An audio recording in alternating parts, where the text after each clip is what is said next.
నిర్మల గారు రాస్తున్నారు ప్రకాశం జిల్లా నుంచి. ఇంట్లో ప్రతిష్ఠించిన గణపతిని ఏ రోజున నిమజ్జనం చేయాలి అని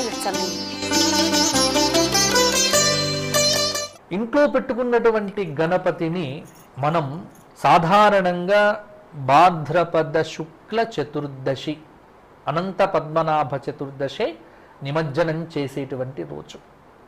అయితే నిమజ్జనము ప్రతి గణపతిని నిమజ్జనం చెయ్యాలా అంటే అక్కర్లేదమ్మా.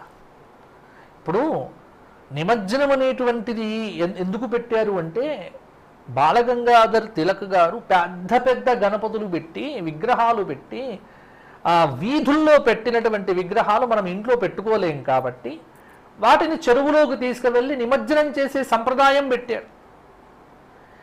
మన ఇంట్లో చిన్న గణపతి పెట్టుకున్నాం, లేదు ఈసారి కరోనా వచ్చింది, చాలామందికి సందేహం. ఇప్పుడు బజారుకి వెళ్ళి గణపతులు కొనుక్కరావటం ఇవన్నీ కష్టం. ఇంట్లోనే పసుపు తీసుకొని పసుపుతో గణపతి చేసుకొని చక్కగా గణపతి పూజ చేసుకోండి. దీనికి నిమజ్జనం ఏం అవసరం లేదు. ఇది తీసుకువెళ్ళి హుస్సేన్ సాగర్లోనో చెరువులోనో వేయాల్సినటువంటి నియమం ఏమీ లేదు. కాబట్టి నిమజ్జనం అనేది పెద్ద విగ్రహాలు పెడితే ప్రతి ఒక్కరు నిమజ్జనం చేసి తీరాలా అంటే ప్రతి ఒక్కరు నిమజ్జనం చేయాల్సిన పని లేదు.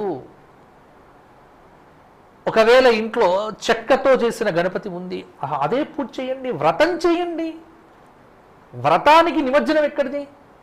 కాబట్టి వ్రతానికి నిమజ్జనానికి సంబంధం లేదు. నిమజ్జనం అనేటువంటిది ఖచ్చితంగా నిమజ్జనం చేసి తీరాలి అన్న నియమం కూడా లేదు. ఏ నిమజ్జనం చెయ్యాలి అన్నప్పుడు ప్లాస్టర్ ఆఫ్ ప్యారిస్తో పెద్ద పెద్ద విగ్రహాలు పెట్టుకుంటారే, ఆ పెద్ద పెద్ద విగ్రహాలు మరల ఈ సంవత్సరం రోజులు మనం పూజ చెయ్యలేం కాబట్టి అటువంటి విగ్రహాలకే నిమజ్జనం తప్ప ఇంట్లో పెట్టుకున్నటువంటి విగ్రహాలకు పెద్దగా నిమజ్జనం ఖచ్చితంగా చెయ్యాల్సిన. ఇప్పుడు నిమజ్జనం కోసం అందరూ గుంపుగూడి చెరువుల దగ్గరికి వెళ్ళి మరలా అక్కడ ప్రాణాంతమైనటువంటి వ్యాధి తెచ్చుకొని ఎందుకు బాధపడాలి? కాబట్టి అటువంటి సాహసాలు చెయ్యకండి. ఈ సంవత్సరం మాత్రము ఆరోగ్యమే మహాభాగ్యం. గణపతి చక్కగా గణపతిని ఇంట్లో పెట్టుకొని పూజ చేసి వచ్చే సంవత్సరం వరకు ఆ విగ్రహాన్ని పెట్టుకున్నా తప్పులేదు. ఎందుకంటే ఆ పూజ అయిపోయిన తర్వాత ఏం చెయ్యాలి అంటే ఒక చిన్న చిట్కా చెప్తా. అంటే ఒక విధానం ఇది. అస్మిన్ బింబే మహాగణాధిపతిం ఆవాహయామి స్థాపయామి ఎలానైతే చేస్తున్నామో పూజ అయిపోయిన తర్వాత గణపతి యొక్క విగ్రహానికి విసర్జనం చెప్పడం ఉంది.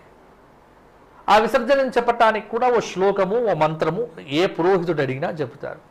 యజ్ఞేన యజ్ఞ అనేటువంటి మంత్రంతో లేదా ఒక శ్లోకం ఉంది, యాంతు దేవగణా సర్వే పూజామాదాయ పార్థివ అని ఈ శ్లోకం చెప్పి అక్షతలు చెప్పి ఆ గణపతి మీద వేసి, అయ్యా ఈ సంవత్సరం పూజ అయిపోయింది, నువ్వు మరలా ఇంటికి వెళ్ళిపో, మరలా వచ్చే సంవత్సరం రావయ్యా అని గణపతిని అలా పంపించేసేసి ఆ విగ్రహాన్ని తీసుకొని వెళ్ళి ఇంట్లో ఎక్కడైనా చక్కగా ఒక చోట పెట్టండి.